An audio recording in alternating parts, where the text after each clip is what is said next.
আগামী জাতীয় নির্বাচনের সময় বিতর্কের মধ্যেই ১৩ জুন লন্ডনে মিলিত হচ্ছেন অন্তর্বর্তী সরকারের প্রধান উপদেষ্টা অধ্যাপক মোহাম্মদ ইউনূস ও বিএনপির ভারপ্রাপ্ত চেয়ারম্যান তারেক রহমান। যুক্তরাজ্যের রাজধানী লন্ডনের ডারচেস্টার হোটেলে লন্ডন সময় সকাল ৯টায় যখন সাক্ষাৎ হবে, তখন বাংলাদেশের সময় হবে বেলা ২টা। তবে কত সময় ধরে আলোচনা চলবে তা নিশ্চিত হওয়া যায়নি। এটা খুবই ইম্পর্টেন্ট একটা মিটিং বাংলাদেশের জন্য, বাংলাদেশের সামনের পলিটিক্যাল বাস্তবতার জন্য। পলিটিক্যাল যে আমরা আগামীতে দেখছেন যে ইলেকশনের একটা ডেট দেওয়া হয়েছে এপ্রিলে, তো এই ডেমোক্রেটিক ট্রানজিশনের জন্য এই মিটিংটা খুবই ইম্পর্টেন্ট।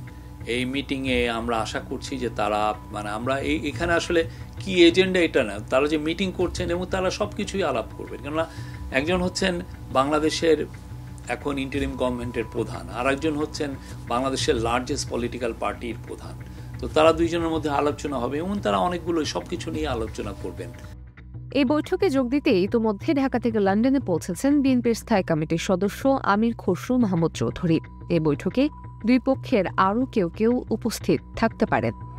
গত বছরের ৫ আগস্টের গণ অভ্যুত্থানে বাংলাদেশের রাজনৈতিক পট পরিবর্তনের পর এটিই হবে অন্তর্বর্তী সরকারের প্রধান ও দেশের বৃহত্তম রাজনৈতিক দল বিএনপির দ্বিতীয় শীর্ষ নেতার প্রথম বৈঠক। গুরুত্বপূর্ণ সংস্কার ও নির্বাচনের সময়সহ বহু অমীমাংসিত বিষয়ের সামনে রেখে এই বৈঠককে খুবই গুরুত্বপূর্ণ মনে করা হচ্ছে।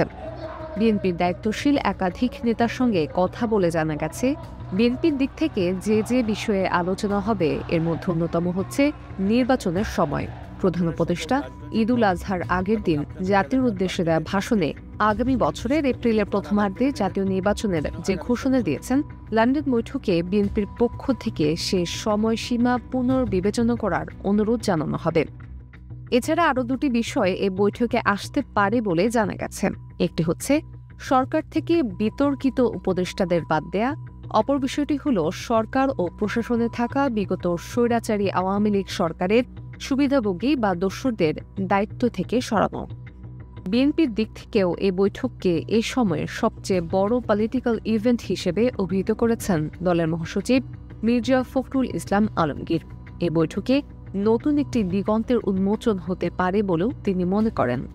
সাম্প্রতিককালে রাজনৈতিক যে প্রেক্ষাপট, যে অবস্থা, এটা একটা বড় ইভেন্ট, এটা একটা টার্নিং পয়েন্ট হতে পারে আপনার কি, যদি সবকিছু সঠিকভাবে চলে।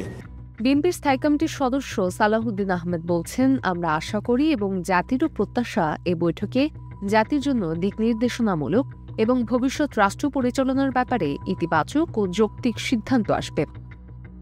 অন্যদিকে দলের জ্যেষ্ঠ যুগ্ম মহাসচিব রুহুল কবির রিজভী সাংবাদিকদের বলেছেন, তিনি বিশ্বাস করেন এটি হবে ঐতিহাসিক বৈঠক এবং এ বৈঠকের মাধ্যমে দেশের রাজনীতিতে সুবাতাস বইবে। যদিও সরকারের দিক থেকে বৈঠকে কি বিষয় আলোচনায় প্রাধান্য পেতে পারে তা নিশ্চিত হওয়া যায়নি। তবে জুলাই গণঅভ্যুত্থানে নেতৃত্বে থাকা তরুণদের দল, জাতীয় নাগরিক পার্টির নেতারা মনে করেন মৌলিক সংস্কার ও জুলাই আন্দোলনে নির্বিচার মানুষ হত্যার বিচারের মতো বিষয়গুলো বৈঠকে বেশি গুরুত্ব পাবে। ফলে নির্বাচন, সংস্কার ও জুলাই ঘোষণাসহ নানাবিধ কারণে সরকার ও বিএনপির দুই শীর্ষ নেতার এই বৈঠক ঘিরে সব মহলে বেশ কৌতূহল তৈরি হয়েছে। অন্তর্বর্তী সরকারের প্রধান উপদেষ্টা অধ্যাপক মোহাম্মদ ইউনূস ৪ দিনের সফরে গত মঙ্গলবার যুক্তরাজ্যের রাজধানী লন্ডনে পৌঁছান। এর আগেই মোহাম্মদ ইউনূসের সঙ্গে বিএনপির ভারপ্রাপ্ত চেয়ারম্যান তারেক রহমানের সম্ভাব্য সাক্ষাতের বিষয়টি নিশ্চিত করেছে বিএনপি ও সরকারি সূত্র।